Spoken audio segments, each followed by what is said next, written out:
I've only halfway made the bed today.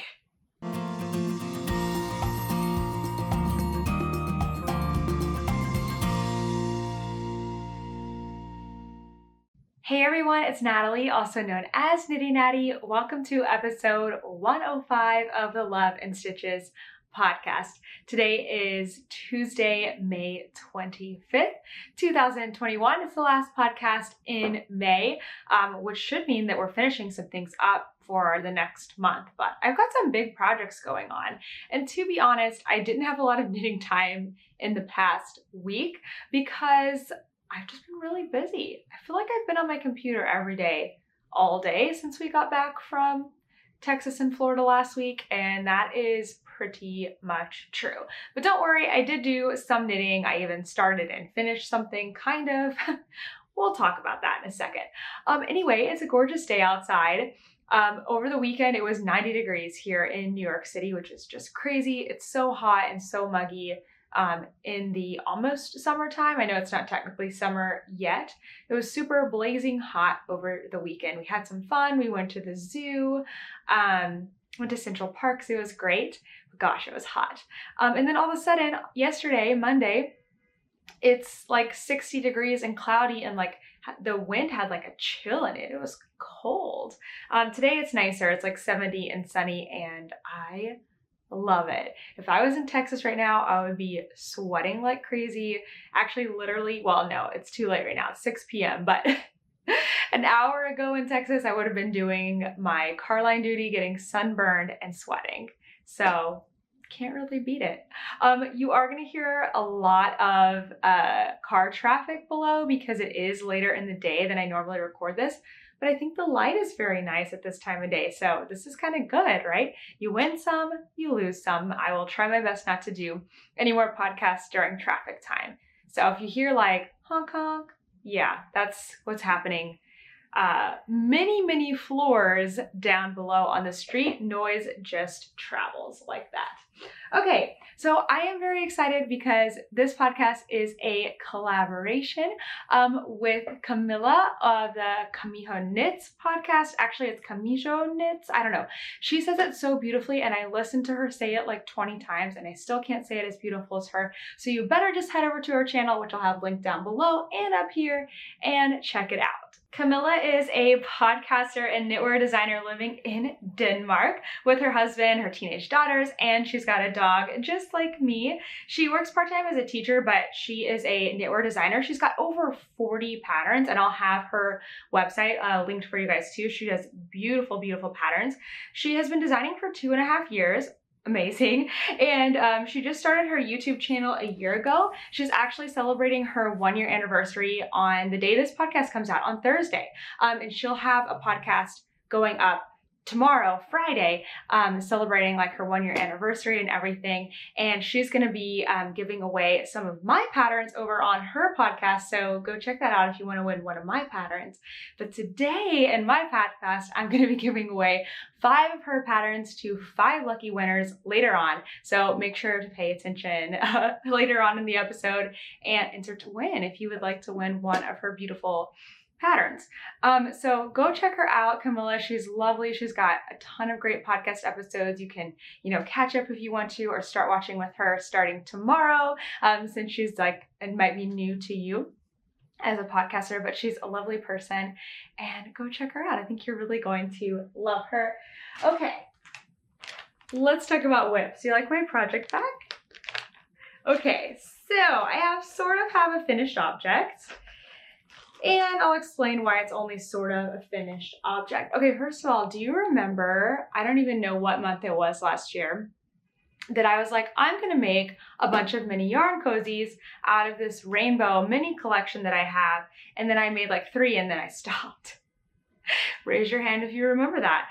So I am trying to get back to it. My goal right now is to do 1 per week. Because that's totally reasonable. I mean, I could do 1 per day if that was all I was doing, but that's not something that I want to do. My microphone is being silly right now. Hold on. There we go. Okay, so I have a sort of finished object. This is the mini yarn cozy, which is one of my patterns. This is the 20-gram version. with the mock cables on it. There's a ribbed version too. Computer, what are you doing? Have you on silent?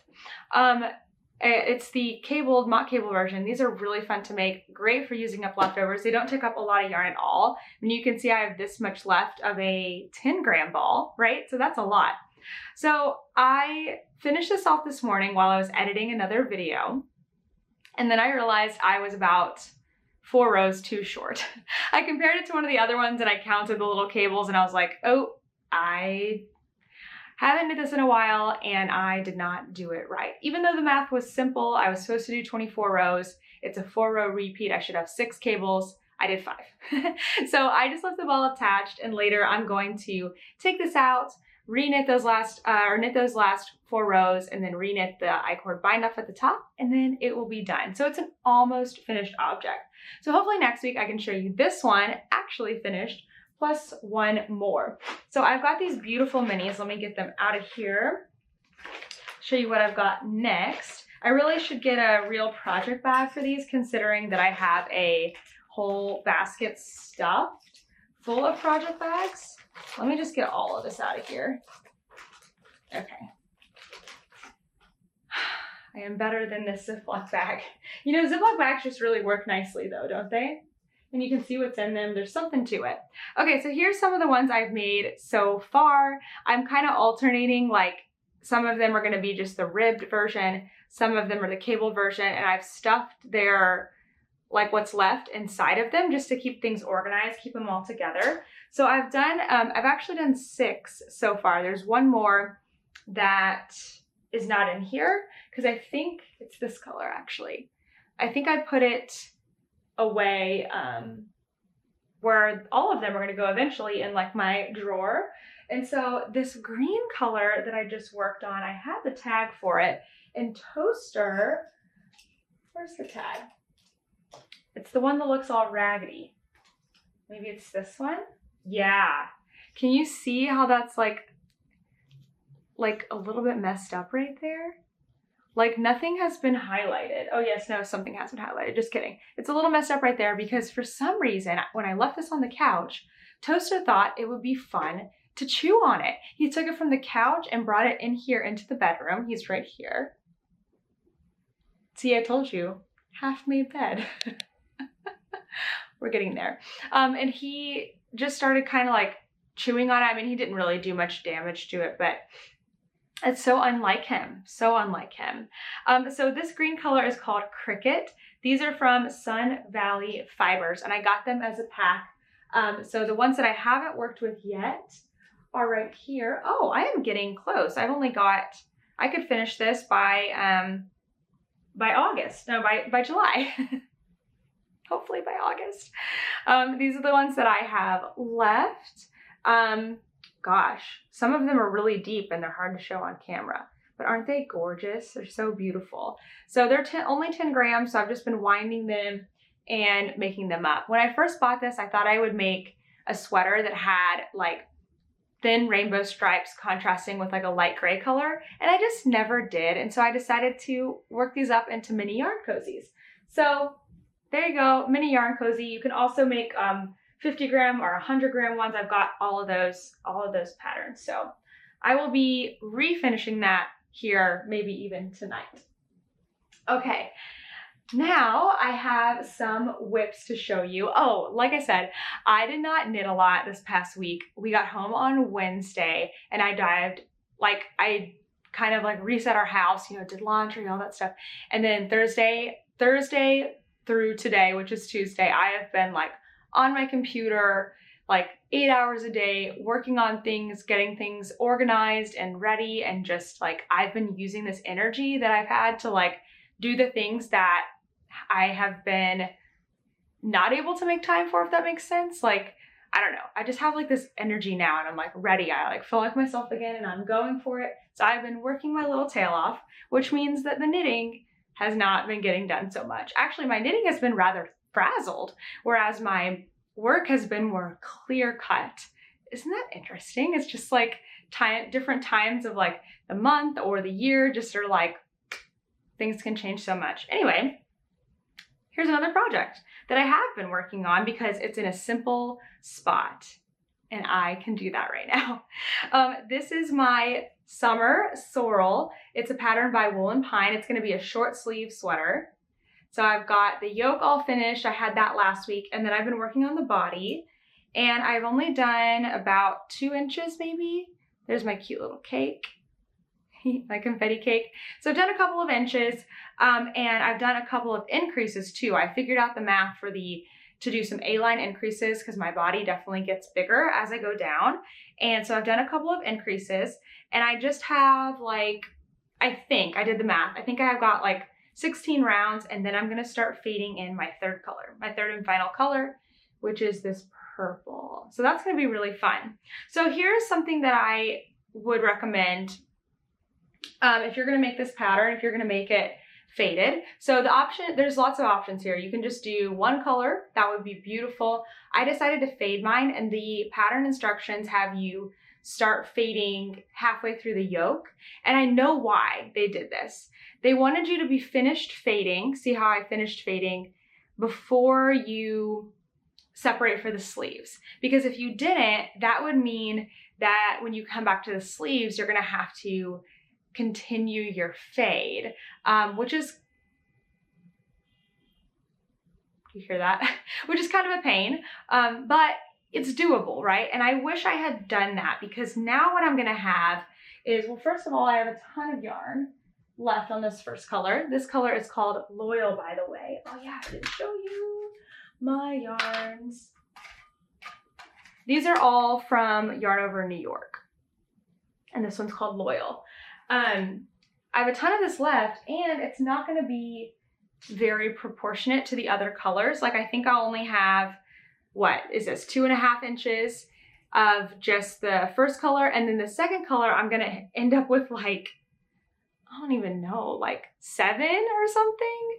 I mean, maybe, yeah, no, you know what? I might need to rethink my math, because I might be going, no, because I've only got a couple inches past the sleeves. I've got 13 inches, 14 inches total actually, that's gonna come off of this. So, I don't know. I'll have to look at that again to make sure. But I'm definitely gonna have more just pink and more just purple than I have of my first color. And if I were doing it again, I would probably adjust that. I would also probably adjust the neckline, because you can see how big it is. But I did try it on, and it's not terrible. So I think it's gonna work. It's always a gamble, I feel like, the first time you make a sweater. And I say that like I remake sweaters. I almost never make the same pattern again, but it's a really good idea. If you find a pattern that you like, you should make it again. Make it again, or make it a little different, because now you're familiar and you know what to adjust on it, or you know, like, hey, it's already fitting me well, I'll just do it again. There's a suggestion for you. Something I haven't done, but I think is a good idea. Okay, my next whip that I have not been working on this week, yay, is my rocket tee. Okay, so I kind of did a little bit, right? I started separating for the sleeve. So this is the rocket tee by Tanis Lavelli, who is Tanis Fiber Arts. Yeah, Tanis Fiber Arts. This is really fun. I really like how the colors are looking. So this is a really great pattern. It's a V-neck t-shirt, short sleeved. The designer has made hers like I'm doing mine. I'm following what she did, where you alternate mohair and a fingering weight yarn. I chose a single ply. I made a modification in the raglan increases, and instead of doing yarn overs, I've just done make one increases. I have seen people make this just with fingering weight, no striping. I've seen people make this with 2 different fingering weight yarns and not mohair, and it's all wonderful and beautiful. So I literally haven't done any knitting except to separate the sleeves, and I'm not even done doing that. I started doing this last Thursday night, and I got like I don't know, I guess it got like late or something, and I stopped halfway through. And what I'm doing right now, because I've got these great stitch holders on my sorrel, but I only have 2 of them. And so they're both on the Sorrel. So in order to hold the stitches on my sleeves for this sweater, because I don't make sweaters often enough to warrant buying 2 more of those holders. If I start to do that more frequently, then I will, but I just don't right now. So instead, I've just got a 24-inch cable from my interchangeable set. I use the Knit Picks set. Actually added those to my Amazon storefront. If you like Knit Picks, they sell on Amazon too, which is nice. So I put them on there, and then I put the little stoppers on the end here, and that's what's gonna hold my sleeve. It's still nice and flexible, and actually it's even more secure than that other one because it's got stoppers on both ends, which is really nice. So I was working my way around. I was doing that, and I stopped somewhere where I had the needle attached on one end, and on the other end, I had left with no end cap, just the metal part. That's it. It was just sitting there like that. And I left it all out on the couch, and I had like the loose needle, and I had like the little, key you use to tighten things. I had all kinds of stuff everywhere. And I just like scooped it up, brought it into the bedroom, and dumped it into my whip basket. What? Why did I do that? I don't even know. And then like 3 days later, I thought I was in a Zoom group, and I was like, oh, I'll just pick this up real quick and continue where I was. And I'm like, okay, luckily none of my stitches dropped off, thank goodness, because it was right at like increases and stuff. But I don't even know where my other needle tip is. It was like a mess. So I haven't touched it since then. But it's really close to where I can actually try it on. I mean, honestly, here, if this bangs my microphone, can't mute this. Let's see. Oh yeah, it's definitely banging the microphone. Okay, cool. So I got it past my microphone, so hopefully it's fine. But what do we think? So cute, right? So obviously I have a t-shirt on, but I think that that's gonna be all right. Yeah, I think that that's gonna be good, actually. Looks really good. Oh my goodness, should I just wear this for the rest of the episode? What do you think? I'll definitely have to put this on for my picture. You're gonna see this again. All right, let me take it off. Ooh. All right, so there you go. That's something else you can do, is you can use, if you have extra cables and end stoppers. I bought like a bunch of extra Knit Picks end stoppers. Now I have mohair everywhere in my lip gloss. I bought a bunch of extra end stoppers just for things like this. Actually, no. I bought a bunch of extra cables, and each cable came with end stoppers and like another little key that you use to tighten things, which is really nice because it's easy to lose that. Okay, before I put this away, see, look, here is my other needle that I need to add on. Let me tell you about these yarns. They are both from the Wandering Flock, which I got on a yarn crawl recently in Brooklyn, New York. It's dyed in Brooklyn, New York. The main color, even though you use them equally, I'm considering this my main color, is Birthday Ice Cream. Birthday Ice Cream. And the mohair is simply called Teal. Isn't it nice? I love it. So I need to get that all situated. So then this pattern and my Sorrel will both be on like the easy parts, the body where you're just cruising and going, and I can just work on that. Well, it'll be easy knitting, which will be really nice. Okay, the last project that I haven't worked on this week is my, oh my gosh, String of Hearts socks. I'm just gonna show them to you briefly. They're in the exact same place they were last week, where I have the cuff and I have the cuff on the other one too. That's it. And the reason that I didn't work on them before is the same reason I haven't worked on them now, is because I need to sit down and figure out how to do cable without a cable needle. I need to look at the pattern, and all I've managed to do this week is just knit round and round on Sorrel and start and mess up a mini yarn cozy. But my brain has been sharp during the day. I've been working on work, no problem. So there you go. That's what I've been working on this week. I'm using Arkansas Yarn Company. I think it's an 80-20. Yeah, 80 superwash merino, 20% nylon. It's a beautiful yarn. It feels so, so good. I'm still slightly concerned about this being a little too big, but once I do the cables, it might tighten up a little bit. And so I'll have to try it on then and see. But there you go, another project that I haven't quite worked on. In an ideal world, I would finish those socks before June 1st, but I don't think that's gonna happen. But I probably will still cast on another pair of socks June 1st so that I have a pair of June socks going, and then these are just my secondary socks because they're a pattern, and that isn't always as easy to bring around. Although hopefully once I start the cables, it won't be quite, like it'll be something I can eventually memorize, not right away. Not right away, I don't expect that at all. So there you go. Those are all the whips for this week. So let's move into some questions. Last week was a live episode, so I didn't get the chance to answer any of the questions from the Ravelry group. If you ever have a question for me, head to the Love and Stitches Ravelry group, go to the Ask Me thread and put your question in there and I will answer it. Okay, so this question is from Say Tuna Fish, which is so funny. Hi Natalie, I've been following your podcast for a while and now I have a question. As I started out as a crocheter, but I found myself drawn to knitting because garments just seem so beautifully drapey, which makes sense due to their natures. But why is it that when I find a crochet garment pattern that appears drapey in the pattern, my own version usually ends up really stiff? Is it the fiber I'm using? Thank you in advance, Jessica. Jessica, that's a really good question. And you guys know, if you've been watching me in the last year, I've tried to make a few different crocheted garments and it has never gone well. I've never succeeded in making a crochet garment that I've actually wanted to wear. So I have a couple of theories, although I'm not an expert on this. And if anyone wants to chime in and answer in either the Ravelry thread or the comment section of this video for any of the questions that I answer today, this is a community and we want all of your input. So please let us know what you think. But here's what I'm going to answer, what I think. Okay, so crochet garments by nature are stiffer just because the way crochet is created, by the way a crochet stitch is created, it's more dense. There's more yarn actually in it. And so it acts differently.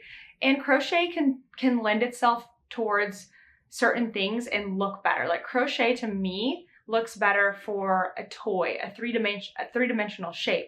It's really great for blankets. It's really great for lace.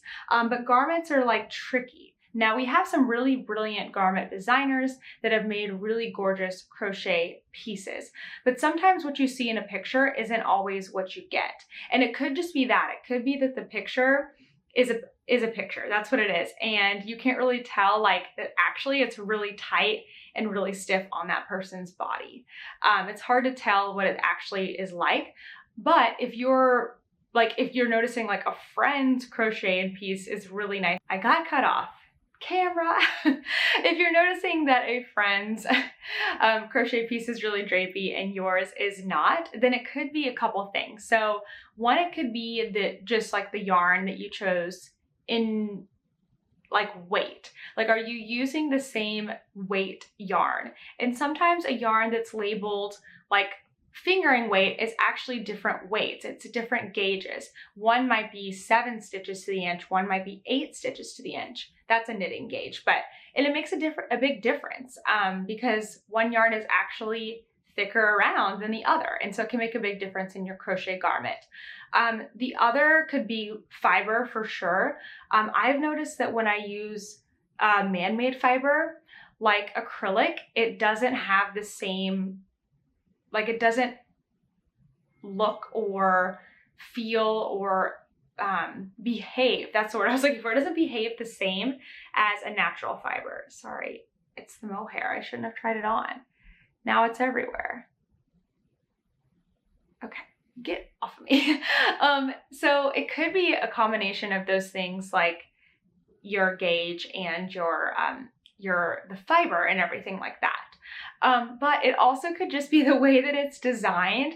I noticed that like some crocheted garments that I started out with were designed for an outrageously tight gauge. You do not want that for your garment. It's going to be so stiff. It's going to stand up on its own. The very first crocheted sweater I ever made could literally stand up on its own. And I didn't even use the gauge or the type of yarn that the designer asked for. It was supposed to be a like chunky yarn, and I used a worsted weight yarn, and it was still so stiff, so stiff. So it could just be that the designer has not converted for what we think of as like a garment gauge. So I'll tell you, like in knitting, there is sock yarn, right? Fingering weight sock yarn. And when I knit a sock, I knit it at a different gauge. I'm gonna knit it tighter, denser, because I need a more robust fabric. I'm gonna use a US 1 needle or a US 2 needle. But when I use that same yarn for a garment or a shawl, I'm gonna use a needle size that is 2 to 3 to 4 times bigger than I would use for socks for the exact same yarn, because I want the fabric to behave differently. I want more space between my stitches so that it can flow. And so that could be the same thing like with choosing the right crochet pattern, where let's say for crochet, an H hook. Typically on an H hook, we might use like a worsted weight yarn. But when you're making a garment or a shawl with an H hook, you probably want to use a fingering weight yarn, something fine. And so that combination of a larger hook and a smaller yarn is going to give you a drapier effect. And that's like a lot of different information. And I think there's so many more crochet designers now that are doing that are making those combinations of large hook and smaller gauge and achieving a beautiful drapey crochet look like you're looking for, Jessica. So maybe just do some more research when you look at a pattern and see, like, compare the gauge with the yarn, the needle with the yarn, and then you can maybe make some choices from there. And once you find a good designer, I like to stick around and, you know, make more of their pieces, because I usually find that if I like one, I like other ones as well. Okay, next question. This has been a lot of time. I could ramble on all day. Okay, this question is from Sanchez Dea 13. What happens if you knit socks with a yarn that doesn't specify sock yarn? For example, the loops and threads like wool yarn. Also, what about other natural fibers like cotton or bamboo? Okay, what's loops and thread like wool? I have to look that up. Loops and thread like wool. Okay, so you can certainly use yarns that are not specified as sock yarn. You're gonna wanna pay attention to the fiber content though, because there are certain fiber contents that are not preferable for socks. Like, the thing about knitting and crochet is, like, you can literally do whatever you want. Like, if you want to use a chunky weight cotton and make socks, like, you can do that if that's the way you like them. But typically you're going to want something that is a blend of a natural fiber with a nylon. That's going to be like the most conducive to socks. It's going to hold up the best. It's going to not get like wet or felt or like not stretch enough when it has a combination of a natural fiber and a nylon. So most popular would be a wool nylon, 75% wool or 80% wool, and then the rest would be a nylon fiber. Probably coming in like second tied would be like either cotton or bamboo. I personally don't enjoy cotton socks because to me cotton gets like when cotton gets wet, it gets soggy. It like holds on to moisture, whereas wool will wick it away. And I have sweaty feet. So I can't do cotton in my socks. It doesn't work for me, but it might work for you. Bamboo is good because bamboo doesn't do that, but bamboo can really stretch out a lot. It doesn't have that shrink back quality of wool. So for me, wool is going to be my personal favorite, but you can definitely use cotton or bamboo. I would not use 100% cotton. I would not use 100% bamboo, and I really wouldn't use 100% wool because 100% wool is going to wear faster. You can do it, especially if you just, you know, wear your socks around the house. But again, wool will felt if you have a combination of agitation and moisture. And most people, I would think, they're gonna have agitation as they walk around on their socks. And probably a lot of people like me, their feet sweat at least a little bit, moisture, friction, you're gonna felt your socks. I mean, I felt my socks that have nylon in them on the bottoms. I just do. That's just my feet, unfortunately. Okay, so let's look at this wool-like yarn. Wool-like loops and threads. My guess is it's 100% acrylic, 85% acrylic, 15% nylon. I'm not familiar with that yarn base. I've never used that before. You could probably use that. Yeah, I mean, I don't see why you couldn't use that. I mean, I'm not a fan of acrylic, I'll just be honest, like it's not my favorite fiber, but if you like working with acrylic, this would be a really good place to start for socks, and you could try it and see if you like it. I mean, worst case is you don't like it, but you got to practice socks. So yeah, I would give that a try. That's interesting. Acrylic and nylon. Yeah, I would give it a try. It's definitely a great way too because it's so affordable to start socks. Okay, next question is from K Jams. Okay, I'm a beginner when it comes to knitting. Although I have knit off and on over many years, I have only done very simple projects like dishcloths and blankets with simple patterns and stitches. I would like to start advancing my skills and learn how to knit more intricate patterns and garments, especially socks. So I'm asking for advice on how to start. Could I just jump into knitting socks, or should I try something else first and work up to this? I've never done a gauge swatch. I'm curious, after you knit a gauge swatch, what do you end up doing with it? Also, when you are using several balls of yarn with small skeins or making a project out of scrap yarn, how do you join all the ends without knots showing? I love your podcast and I am learning so much. Thank you. Okay, so you're in the right place already because you're watching podcasts, you know, not just my podcast, but like watching podcasts in general. You're probably like in the world of Instagram. This is like the best time ever to be a knitter and crocheter because you're just not on an island by yourself, even if you are literally living on an island by yourself. You can get online and you can find out so much.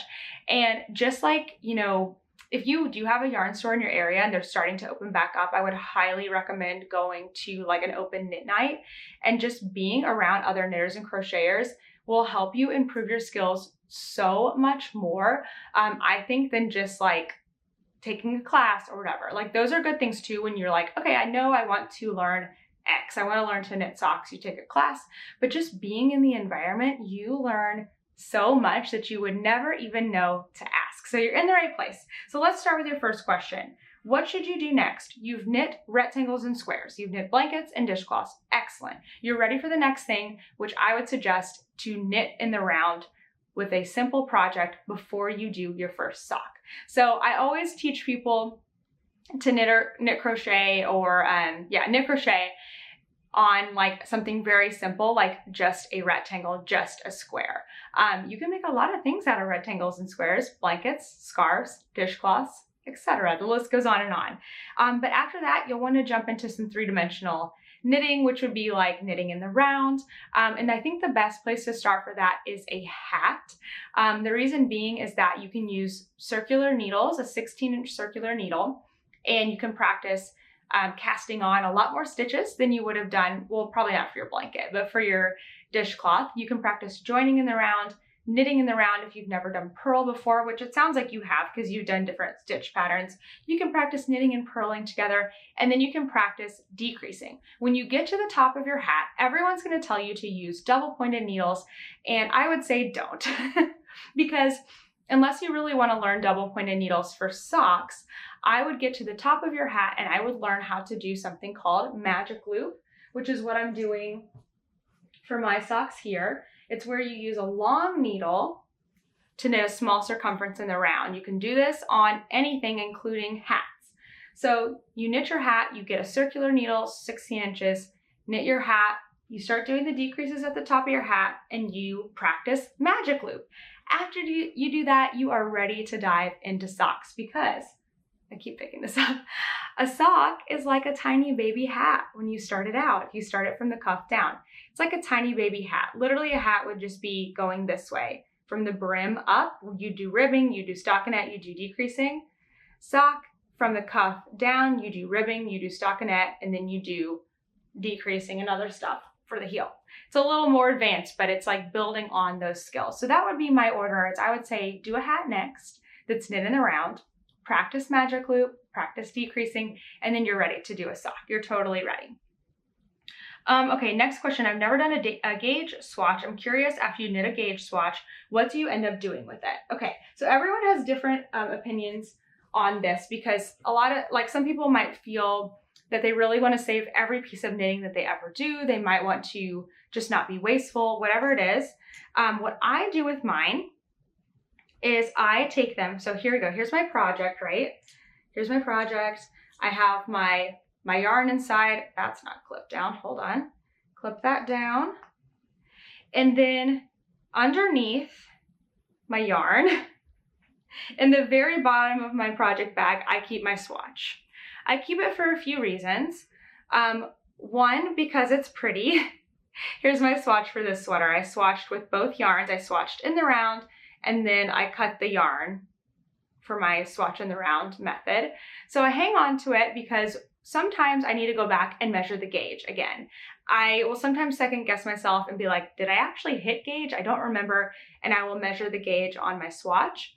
Other times, hopefully this doesn't happen, but if it does, hang on to your swatch, because if you get to the end of your project and you were like 10 stitches from finishing your bind off, you can unravel this and use it to bind off your last few stitches. So that's why I keep my swatch, one, to refer to it, and two, if I need like the extra yarn.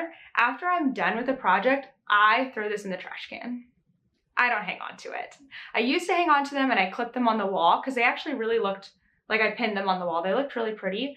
But now that I'm doing more of a minimal thing, I don't want extra swatches around. I've heard other people will keep them and use them as coasters. I don't swatch big enough to do that, but I really like that idea too. That's super, super cute. Especially if you work really hard on a swatch and it has like a color work pattern or cables or something, you could hang on to it and use it for coasters. I'm sure there's other things I'm not thinking of that you could do with the swatches, but I don't hang on to them. I throw them away when I'm done with my project because I'm done. I don't need it anymore. I don't need to refer to it, and I don't need the extra yarn.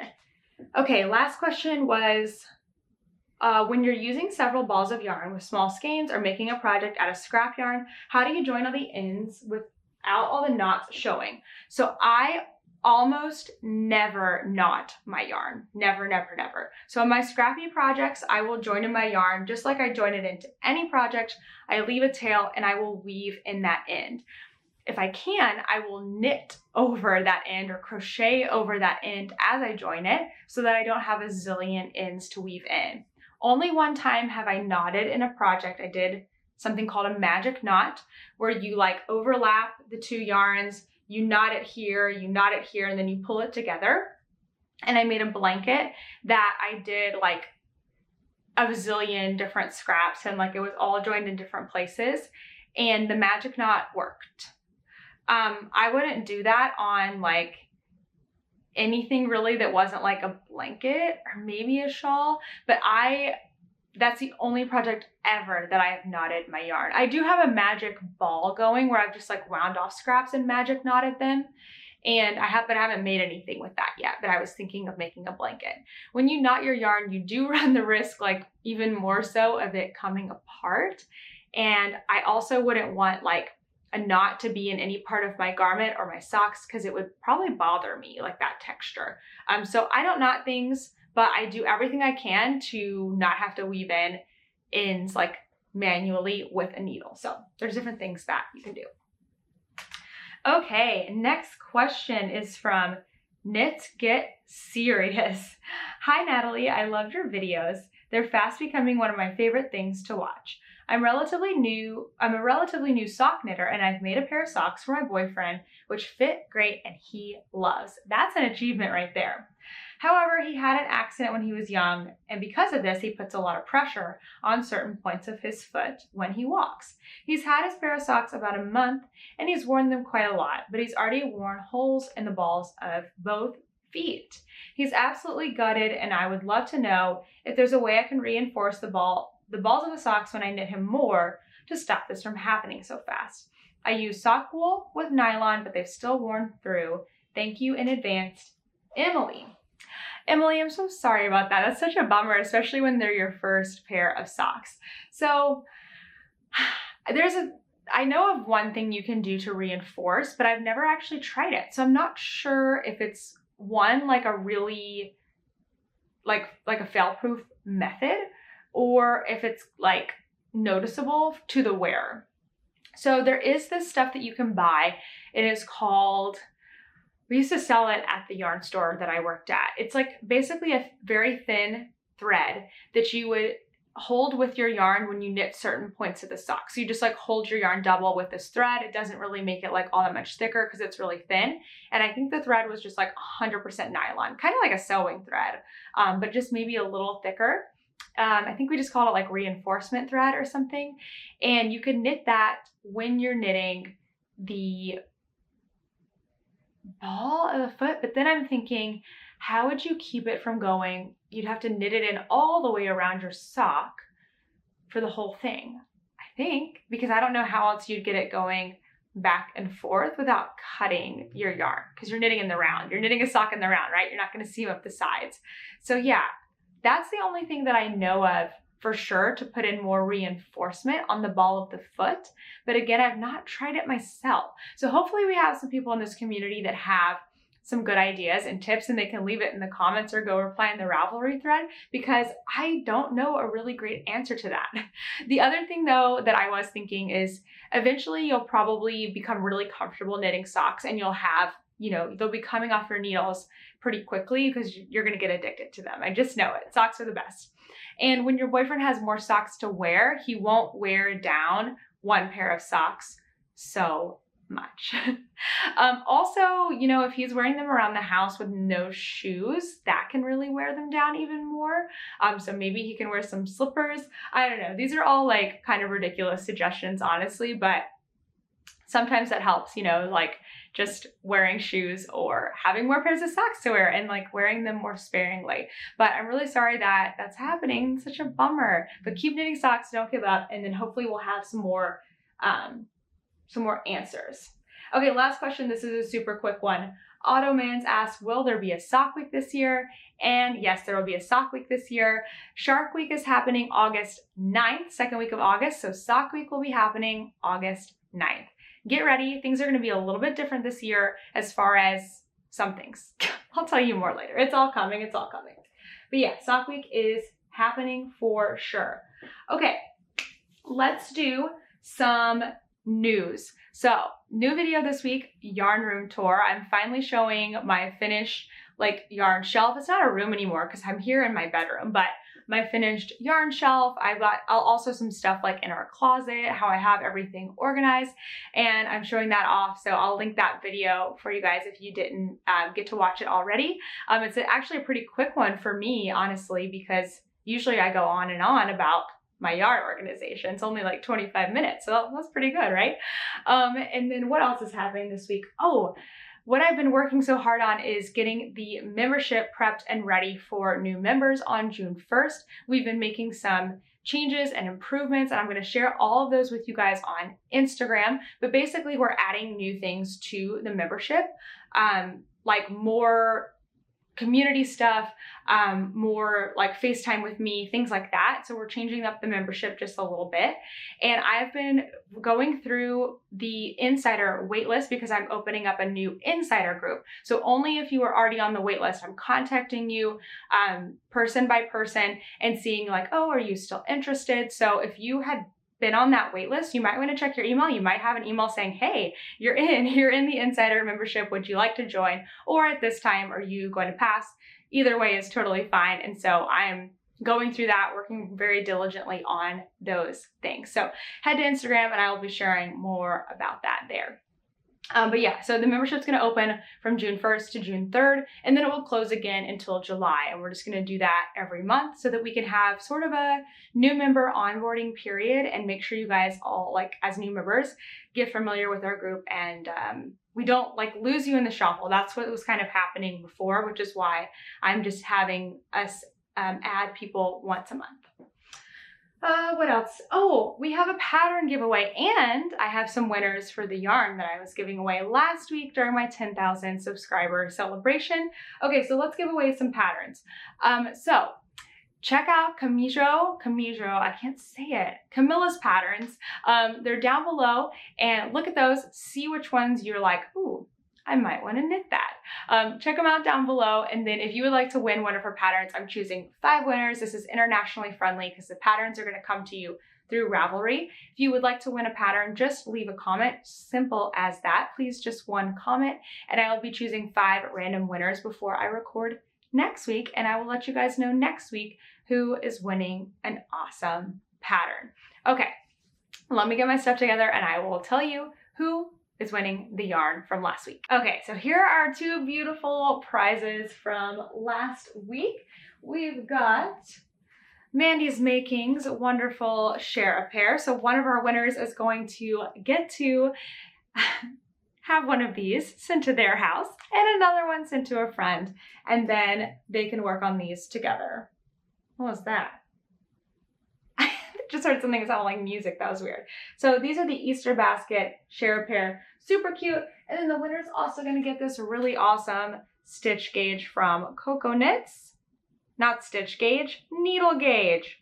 What? Okay, that's one of the prizes. And then our up one, I'm gonna get my note here. Now I have more hair on my lip gloss again. All right.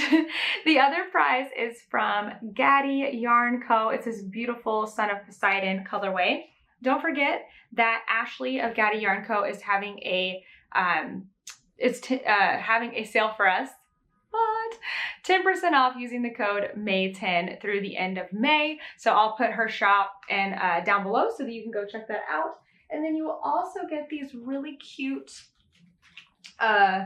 stitch markers from Wee Ones. Focus, focus. They're New York City stitch markers, and so they've got the rat, the pigeon, the squirrel, and the pizza. I'll leave all of these shops down below so that if you're like, I didn't win, but I want to get one of those things, you can go and purchase it. Okay, so here's our 2 winners. If you will reach out to me via email, my email will be on the screen. The first winner is Mary Hetherington. Congratulations, you are a winner if you will reach out to me via email. And our second winner is Kelly Gagno, I think. I don't know how to say it. I'm sorry. Kelly, if you will reach out to me, Mary, if you will reach out to me via email, and I will get your prizes sorted and shipped off to you here very, very soon. Thank you so much to everyone who was so kind and congratulating me and saying like, can't wait for the next like 10,000 subscribers, 100,000 subscribers. Like, I'm just excited. This community is growing so fast and it is so much fun. Okay. Here's another announcement that I forgot to say earlier. We are going to be doing a live Knit from Central Park on June 12th. I haven't set a time yet, but again, watch on Instagram, and I'll have another podcast. Watch on Instagram. I'll have another podcast before then, but we are going to be doing a live Knit from Central Park video. This is in honor of Worldwide Knit in Public Day, which is on Saturday, June 12th.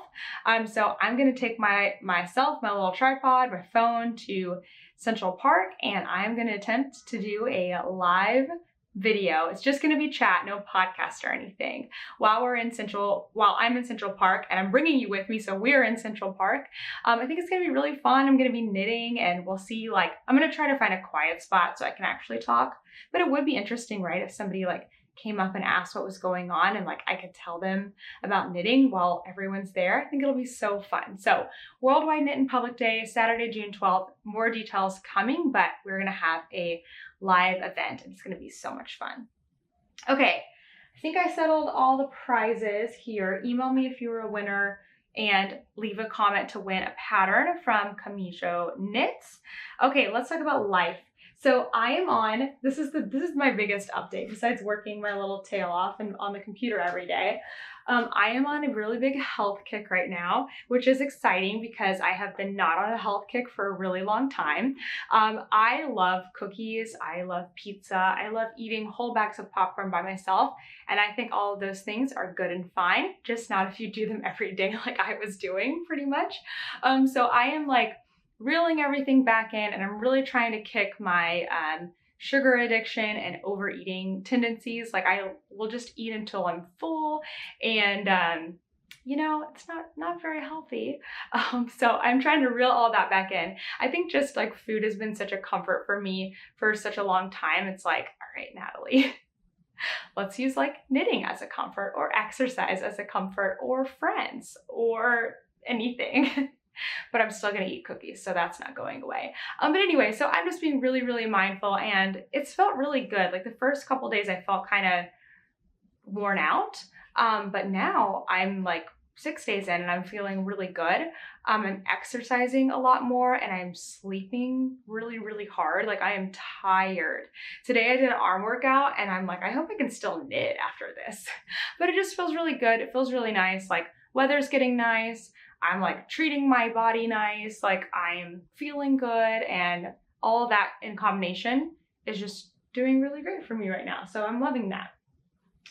Okay, so that's pretty much all that's new going on in my life. I've been working out and trying to be healthy, and just really trying to be very strict with myself right now, because I know coming up in the summer and later on, we're gonna have lots of fun times, and balance is the key to everything, right? Balance is the key. Okay, so bringing me joy, I am just feeling really grateful right now to be living in New York City. I think because the school year is ending, and so I'm like hearing from my teacher friends and stuff, I'm like, how crazy is it that just a few months ago, that was me going into work every day at 7 a.m., like working until 4, getting home at like 5 o'clock, and then I was doing this afterwards. And so I'm just trying not to take anything for granted. I've just been feeling really appreciative of like the fact that I can, if I want to, like sleep in. I can eat breakfast in bed every day, which I've been doing. Yesterday, I took my computer and went and sat outside a coffee shop because the weather was nice. Actually, it was a little cold, but I convinced myself it was nice, and I sat outside and I sent emails, and it was like, it's so cool that I get to be in this environment, and I don't want to take that for granted, and I want to like get out and see my city more. So my new goal is to get one of those hotspots, and so I can take my computer like to a park or whatever and sit outside, don't have to pay the coffee toll to sit somewhere, and I can just like enjoy and knit and see more of the city, because I know that this is temporary. Like we're probably not living here forever, and I just want to take advantage of it, and I'm really enjoying it. It's been really, really awesome. Okay, is that everything, Toaster? What do you think? I think that's everything. Make sure you leave a comment. Make sure to email me if you want a pattern prize, and come and join me on June 12th. It's gonna be so much fun. Oh, and if you wanna sign up for the membership, that's gonna be closing, I think, next Thursday, because it'll open on Tuesday and it'll close Thursday. So yeah, if you wanna join the membership, make sure you're following me on Instagram or going to my website between June 1st and June 3rd, because I won't have much time to tell you about it next week. All right, thank you guys so much for watching. I'll see you in the next one.